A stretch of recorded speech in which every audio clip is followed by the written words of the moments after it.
ভারতের পশ্চিম প্রান্তে যেখানে ইতিহাস আর আধুনিকতার মিলন, সেই ভূমি গুজরাট। স্ট্যাচু অফ ইউনিটির গর্ব, সোমনাথের পবিত্রতা, রণব কাছে সাদা বিস্তার নুনের বনভূমি আর রঙিন সংস্কৃতির ছোঁয়ায় ভরা এক রাজ্য। আগামী কিছু পর্বতে আপনাদেরকে ঘুরে দেখাবো সুন্দর রাজ্য গুজরাটকে কাছ থেকে। এই মাঝখানের বেঞ্চটা কিন্তু এদিকটা মহারাষ্ট্র আর এদিকটা গুজরাট। আজকে দুপুরে আমাদের আর লাঞ্চ করা হলো না, আমরা বিকালবেলা এখন খোলা খাচ্ছি। ট্রেনে এখন ঢুকলো হচ্ছে রায়, যেটা ঢোকার কথা কিন্তু দুপুর 1টার সময়, সেটা ঢুকলো হচ্ছে 5:40। মানে কত লেট। 5টার আগে আসলে কিন্তু আপনারা এইখানে ভেতরে যেতে পারবেন, ওইখানে লিফটের ব্যবস্থা আছে, ভিউইং গ্যালারিটা, অতদূর কিন্তু আপনারা যেতে পারবেন। তবে আজকের পর্বে থাকছে কলকাতা থেকে প্রায় 40 ঘন্টা ট্রেন জার্নি করে ঠিক কিভাবে পৌঁছালাম গুজরাটের বদোদরা বা বরোদা জংশন। চলুন তবে আজকের ভিডিও শুরু করা যাক। হ্যালো বন্ধুরা, কেমন আছেন সবাই? আশা করছি সকলে খুব ভালো আছেন। আমার চ্যানেলে নতুন একটা পর্বে আপনাদের সকলকে স্বাগত জানাই। তো অনেক দিন পর কিন্তু আবার একটা নতুন ট্রিপ শুরু হচ্ছে আমার আর সৈকতের। আমরা কিন্তু ট্রিপটা শুরু করতে চলেছি পুরো গুজরাট সিরিজ, মানে 10 থেকে 15 দিন কিন্তু আমরা গুজরাটের নানা জায়গায় ঘুরবো আর প্রত্যেকটা ভিডিও কিন্তু তুলে ধরবো আপনাদের জন্য। এই সিরিজের মধ্যেই থাকবে কিন্তু 4 ধামের শেষ ধাম দ্বারকা ধামের দর্শন। তো চলুন দেরি না করে আমরা বেরিয়ে পড়ি, কারণ আমি এখন আছি দমদমে আর আমাদের কিন্তু পৌঁছাতে হবে হাওড়া স্টেশন। কারণ রাত্রির বেলা 11টা 5-এ আমাদের কিন্তু হাওড়া থেকে ট্রেন রয়েছে, হাওড়া আহমেদাবাদ সুপারফাস্ট এক্সপ্রেস।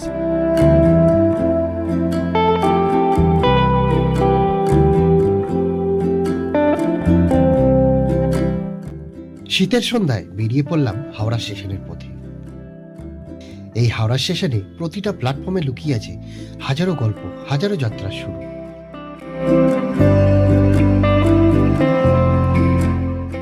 চলে এসেছি হাওড়া স্টেশনে, আর এই যে দুই ভাই কিন্তু আবার অনেকদিন পর একসাথে বেরিয়ে পড়লাম।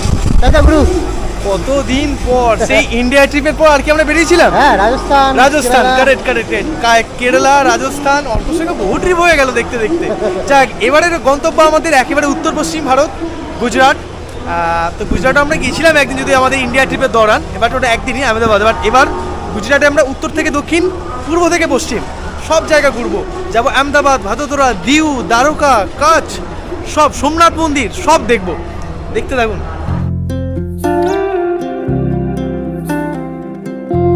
তা আমরা কিন্তু চলে এসেছি একদম ট্রেনের সামনে। আমাদের কিন্তু A1-এ এখানে একটা কেস হয়েছে, পশ্চিমবঙ্গে এখন এসআইআর চলছে, তো তার নমুনা আমাদের সিটে আছে। মানে কিছু খারাপভাবে নেবে না, মজাই করলাম। তা আমাদের কিন্তু পড়েছে আমার সাইড আপার আর হচ্ছে মিডিল না, ওই সাইডে আপার। তো আমাদের A1 মানে 2AC। দেখি কখন সেম সিট আমাদের বিবেক এক্সপ্রেসে যে সিট ছিল, সেম আমাদের সিট। সাইড আবার সাইড লো আছে, ফার্স্ট সাইড আবার সাইড লো পড়ে আমাদের এটা হচ্ছে train number 12834 Howrah Ahmedabad superfast express. রাতের কলকাতাকে বিদায় জানিয়ে আমাদের ট্রেন ছুটে চলল অজানা পথে, নতুন গল্পের খোঁজে।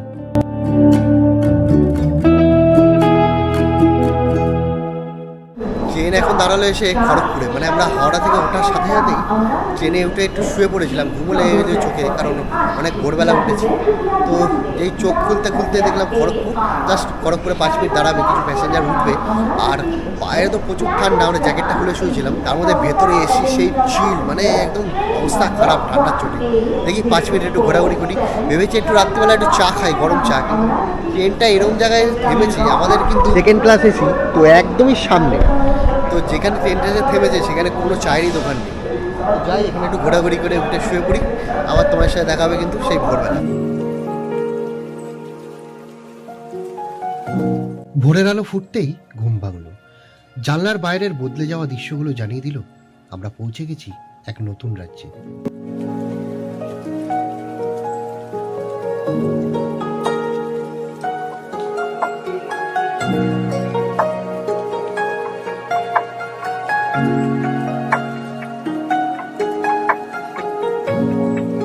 সুপ্রভাত সকলকে। তো সকাল সকাল উঠে পড়েছি, এখন বাজে প্রায় 7টা সাড়ে 7টার মতো। ট্রেন এখন ঢুকছে কিন্তু রাউরকেলা। ট্রেন যা দেখলাম প্রায় 3 ঘন্টা মতন লেট।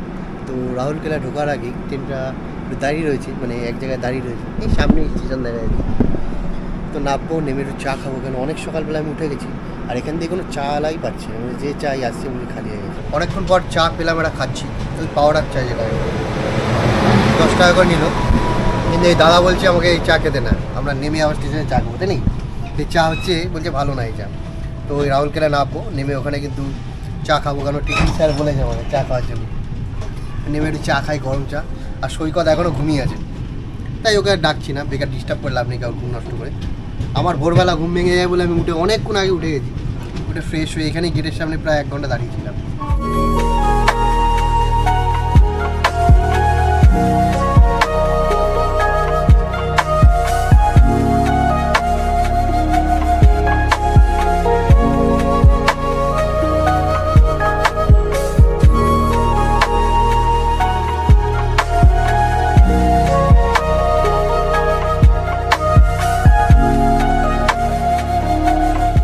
ট্রেন দাঁড়ালো এখন রাহুলকেল্লা, আমরা একটু নামলাম কারণ এখানে চা খাবো। আর ট্রেন এখানে কিন্তু 10 মিনিট দাঁড়াবে, তো এখানে কিন্তু চায়ের দোকান পাচ্ছি না।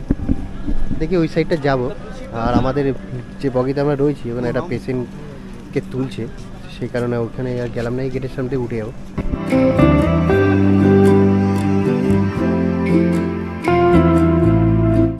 ট্রেন ছেড়ে দিল রাহুলকেল্লা থেকে। ট্রেনের কিন্তু পরবর্তী স্টেশন হচ্ছে রাজগঙ্গাপুর।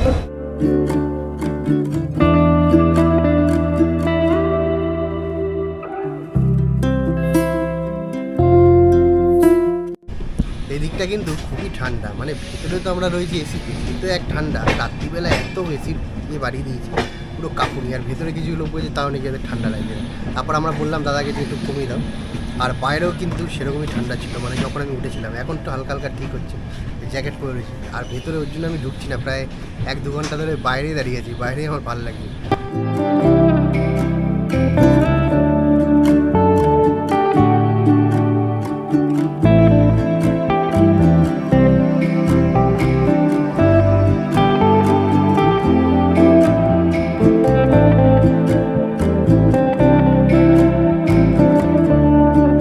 ট্রেন এখন এসে দাঁড়ালো উড়িষ্যার শেষ স্টেশন বেলপাহাড়। এরপর আমরা প্রবেশ করব ছত্তিশগড়ের প্রথম স্টেশন রায়গড়।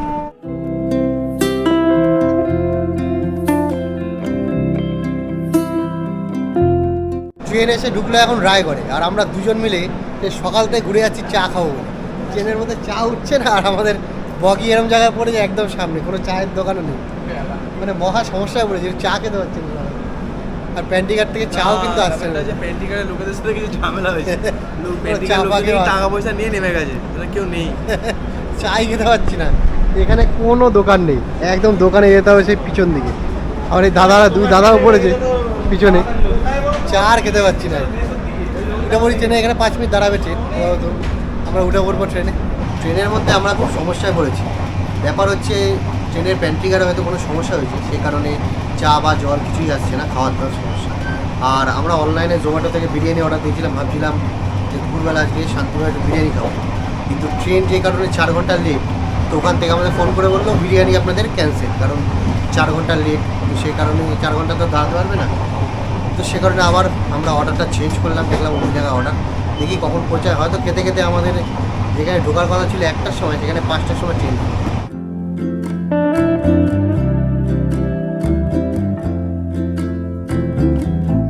আমাদের গাড়ি এখন এসে দাঁড়ালো বিলাসপুর। আমাদের দুপুরে খাবার খাইনি। এই গোটা রুটে এখনো অবধি ফার্স্ট স্টেশন এটাই, যেখানে দেখলাম আমাদের কামলার পাশে কোনো দোকান রয়েছে। দোকান থেকে 4টে কলা নিলাম, 2টো বিঙ্গো নিলাম। আর আরেকটা কথা বলে রাখি যে বিলাসপুর কিন্তু বড় স্টেশন, এবং এখানকার দুবরাজ চাল, কোষা সিল্ক এগুলো খুব বিখ্যাত। সঙ্গে এই খাবারটা পেয়ে যায় আমাদের মনে থাকলো স্টেশনটা। কফিও ভালো, চিনি বেশি, চিনি পুরো মিষ্টি। যাই উঠে পড়ি, আমাদের খাবার আস্তে আস্তে বিকাল 5টা বেজে যাবে। চলো ভাই থেকে দেখি দাও। বলো আমাদের ট্রেনটা এত লেট কেন? 4 ঘন্টা। সুপারভাইজার সাথে কি করবো? প্রতিদিনের লেট হচ্ছে, একদিন যা তো নয়, এটা 4 ঘন্টা লেট, সবাই জানে।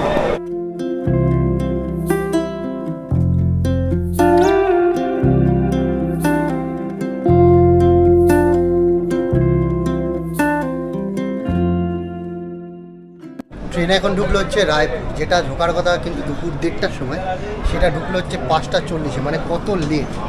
তো একটু নামি এখানে ঘোরাঘুরি করি। এখানে আমাদের খাওয়া দুটোই অর্ডার দেওয়া গেছে। একটা তো দুপুরের লাঞ্চ, যেটা আমরা সন্ধ্যাবেলা খাবো 6টার সময়।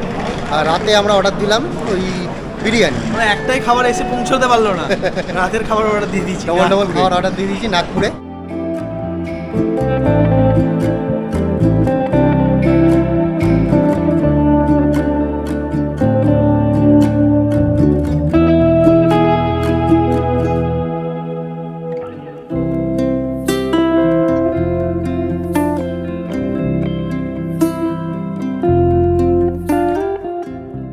আমাদের ট্রেন ঢুকলো এখন এখানে ঢোকার কথা ছিল কিন্তু 2:30-এ, সেখানে ট্রেন ঢুকলো 6:20-তে। এই যে আমাদের দুপুরের লাঞ্চ এখন আসলো সন্ধ্যাবেলা, এখানে পেমেন্ট করছে দুপুরের খাওয়ার, এখন আমাদের সন্ধ্যাবেলা আসলো। অনলাইনে অর্ডার করেছিলাম, এই যে ভাই এসে এখন দিয়ে গেল। চলে এসছে আমাদের পিৎজা, দুপুরের লাঞ্চ খাচ্ছি এখন সন্ধ্যাবেলা 6:30টায়। পিৎজাটা খুব সুন্দর ছিল, পিৎজাটা ভালো ছিল। পিৎজার পরে এখন হিজ্জা এসছে দেখুন।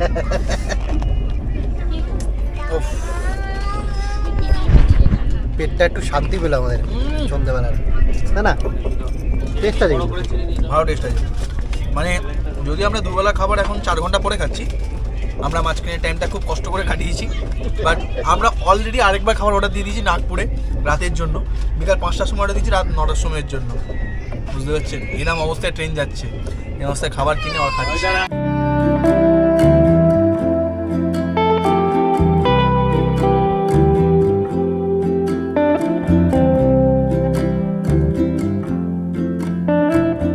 আমরা এসে পৌঁছালাম নাগপুরে। এখানে আমাদের সময় ছিল কিন্তু সন্ধ্যা 7টার সময়, এসে পৌঁছালাম আমরা রাত্রি 10:30, মানে প্রায় 3.5 ঘন্টা ট্রেন লেট।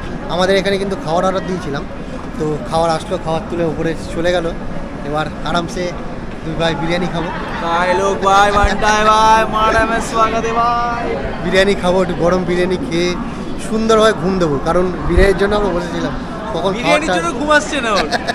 কখন খাবারটা আসবে তখন খাবো। খুব ঠান্ডা এখানে, তাই জ্যাকেট প্যাকেট লাগিয়ে নিয়েছি। মানে আমাদের ভেতরের থেকে এখন বাইরে প্রচুর ঠান্ডা। চলে এসছে আমাদের বিরিয়ানি, যে বেরুস বিরিয়ানি। দেখি খেয়ে দেখি কেমন টেস্ট। তো বিরিয়ানিটা কিন্তু টেস্ট আছে খুব। 4 পিস ছোটো ছোটো মাংস দিয়েছে, এখানে রায়তা আছে, মিষ্টি আছে, কাবাব আছে। টেস্ট হয় না? ঠিক আছে, ভালো টেস্ট। ফটাফট খেয়ে নিই, খুব খেতে পেয়েছি। খাওয়া দাওয়া হয়ে গেছে আমাদের কমপ্লিট। আজকের মতন ঘুম, আবার দেখা হবে কালকে সকালে।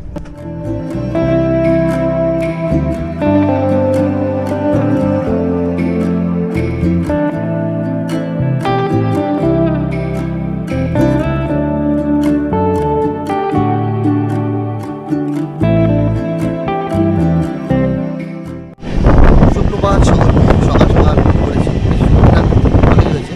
তো উঠেই চোখ খুলে এখন আমরা কিন্তু রয়েছি মহারাষ্ট্রে, মানে আর 2 স্টেশন পর আমরা গুজরাটে পৌঁছবো। তো প্রায় ট্রেন কিন্তু এখনও সেই 3.5-4 ঘন্টার মতো লেট রয়েছে। আর বাইরে কিন্তু প্রচুর ঠান্ডা, ভেতরে তো এসি দেখ ঠান্ডা, আর বাইরে প্রচুর ঠান্ডা, মানে ভেতর থেকে কিন্তু বাইরে প্রচুর ঠান্ডা। আর বাইরের ওয়েদারটা খুব সুন্দর লাগছে। আমাদের বাদোদরা পৌঁছানোর টাইম ছিল ওই 9:45 মতো, কিন্তু এখানে দেখাচ্ছে এখন সেটা 12টা 12:30 বেজে যাবে। দেখি কখন পৌঁছাই, কারণ আমাদের হোটেলে পৌঁছেই ফ্রেশ হয়ে খাওয়া দাওয়া করে আবার বেরিয়ে পড়তে হবে স্ট্যাচু অফ ইউনিটি দেখতে। সেটা কিন্তু 5টার মধ্যে বন্ধ হয়ে যায়, তার আগে কিন্তু আমাদের পৌঁছাতে হবে। দেখি কী করা যায়, কখন পৌঁছাই সেটাই দেখতে হবে।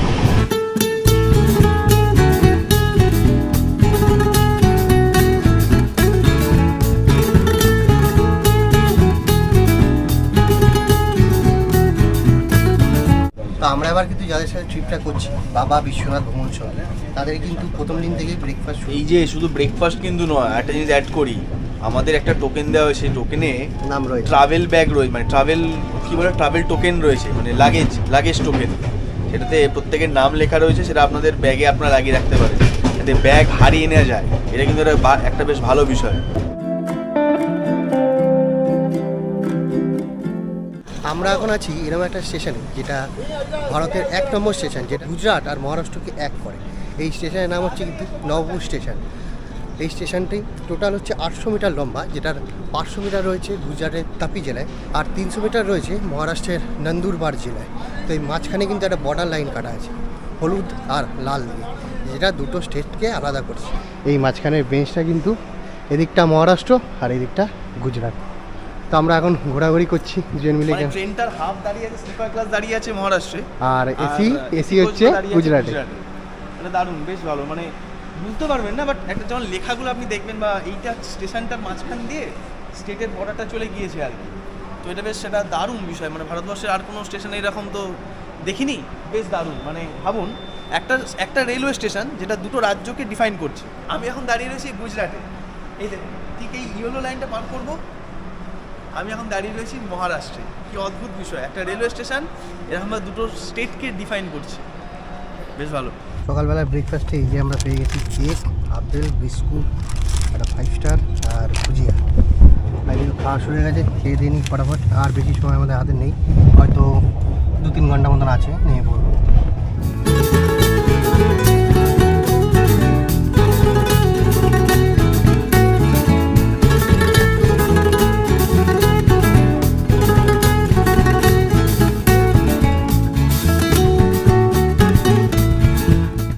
এই আমরা এসে পৌঁছালাম গুজরাটের সুরাট স্টেশন। এই স্টেশন, এখানে 5 মিনিট ট্রেন দাঁড়াবে। আর এই স্টেশনে কিন্তু বগি আমাদের প্রায় ওই 50% মতন খালি হয়ে গেছে। আর এরপরে আর একটা স্টেশন, তারপরে আমরা নেমে যাব।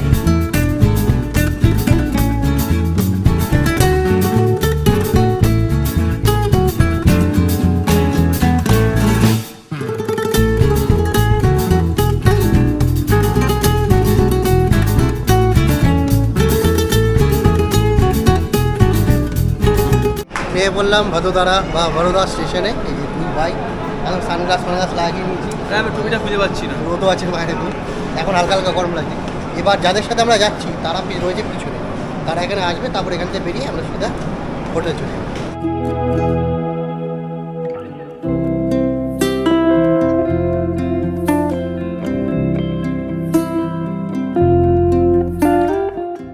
স্টেশন থেকে বেরিয়ে গেলাম কিন্তু আমরা ভদ্রধারার বাইরে, একদম মানে স্টেশনের বাইরে।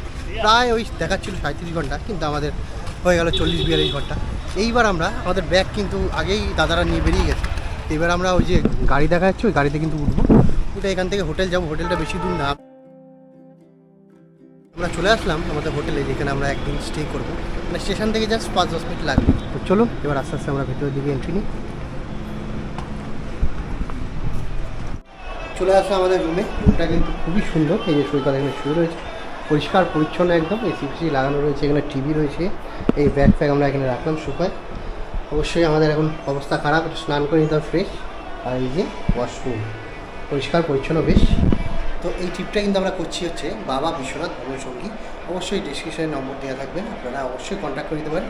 এবার একটু জাস্ট ফ্রেশ হবো, খাওয়া দাওয়া করবো, করে আমরা বেরিয়ে পড়বো কিন্তু স্ট্যাচু অফ ইউনিটি দেখতে।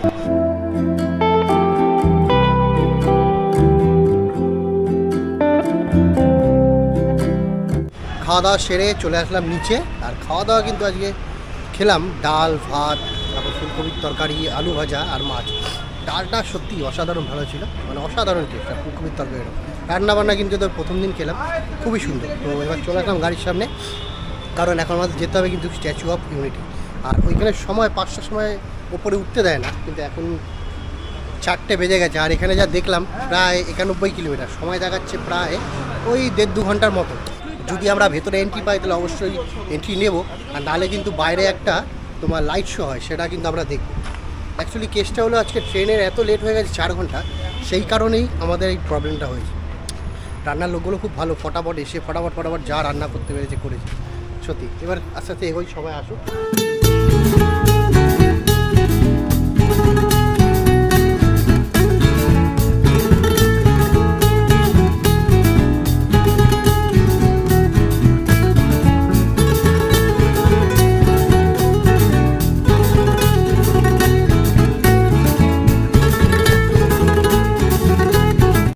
চলে এসেছি আমরা এখানে, এখন বাজে হচ্ছে 6:15। এবার পার্কিংয়ে গাড়ি দাঁড় করালে এখান থেকে আমাদের অন্য টোটো বা অটো বা বাসে করে কিন্তু আমাদের যেতে হবে স্ট্যাচু অফ ইউনিটির সামনে। তো এই যে আমাদের গাড়ি এখানে দাঁড় করালো, যাই। প্রায় টাইম হয়ে গেছে 6:15, এখন আর সেরকম দেখতে পারবো না। এখন আমরা খালি ওই লাইট শোটাই দেখবো আর কি। তাও দেখা তো হয়ে যাবে, তাই না? লাইট শোটাই দেখবো। কী করবো, ট্রেন লেট হলে তো কিছু করার নেই আমাদের কারোর। তো বাইরে কিন্তু বাস দাঁড়িয়ে আছে, তাড়াতাড়ি করে যেতে হবে, আবার কখন বাস আসবে, তাই জন্য ফটাফট উঠে পড়ি।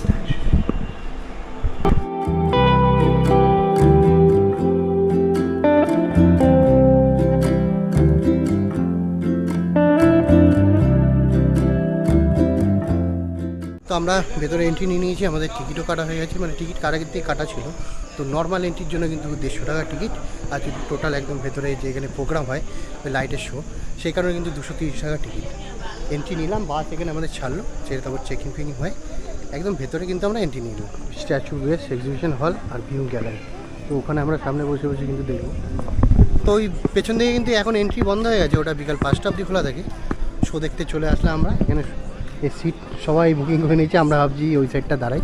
ভারতের গর্ব, বিশ্বের সর্বোচ্চ মূর্তি স্ট্যাচু অফ ইউনিটি।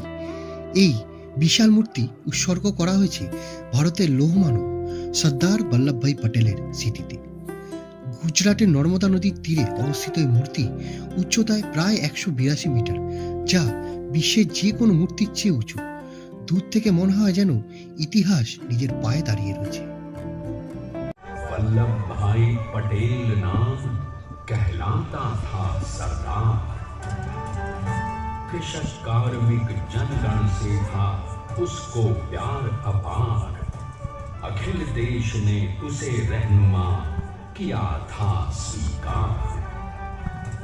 गांधी बापू का शिष्य, सत्य अहिंसा का अवतार, किंतु एक भारत करने को धर लेता हथियार। लौह पुरुष संबोधन था वो लोहे की दीवार, तेज पुंज तुम, शक्ति पीठ तुम, बल का सागर अपरंपार, ऋणी देश का नम्र अमन तुम स्वीकारो सरदार।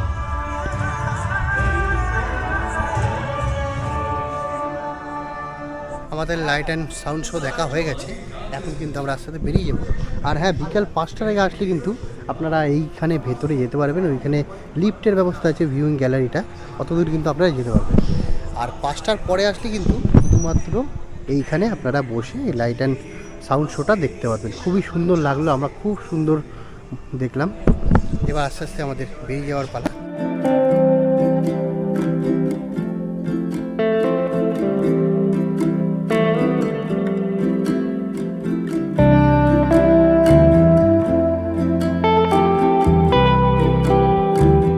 চলে আসলাম আমরা হোটেলের সামনে, এখন প্রায় বাজে 10টা 15। তো ডাইরেক্ট এখন আমরা খাওয়া দাওয়া করে, ও বলছে সামনে একটা সেলুন আছে, এখন এখানে চুল কাটতে হবে। চুল কাটতে হবে, আমাদের এত চুল উঠেছে, আমরা চুল কাটতে যাবো। তো আমি ভাবছি একটু দাড়িটা ঠিক সেট করে দাড়িতে চুল উঠেছে। যাই, একদম খাওয়া দাওয়া করি। চলুন তাহলে আস্তে আস্তে যাই, এগুলো থাকি, দেখি আজকে রাতের আমাদের ডিনারে কী আইটেম হয়েছে। হ্যাঁ, রুটি হয়েছে আর চিকেন, আর সাথে কিছু হয়তো হয়েছে। যাই গিয়ে ফটাফট খেয়ে নিই। একদম টপ ফ্লোরে কিন্তু আমাদের রাতের ডিনার হবে। চলে এসেছি একদম টপে, এখানে এখন আমাদের কমপ্লিট হয়ে গেছে রান্না।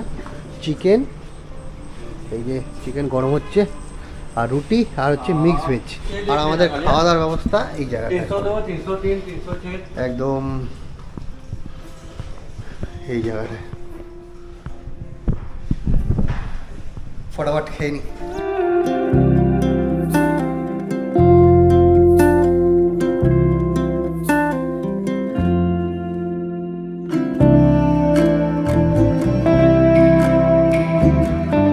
খাওয়া দাওয়ার পর্ব সেরে এই যা রুমে আসলাম। খাওয়া দাওয়া কিন্তু সত্যি অসাধারণ ছিল।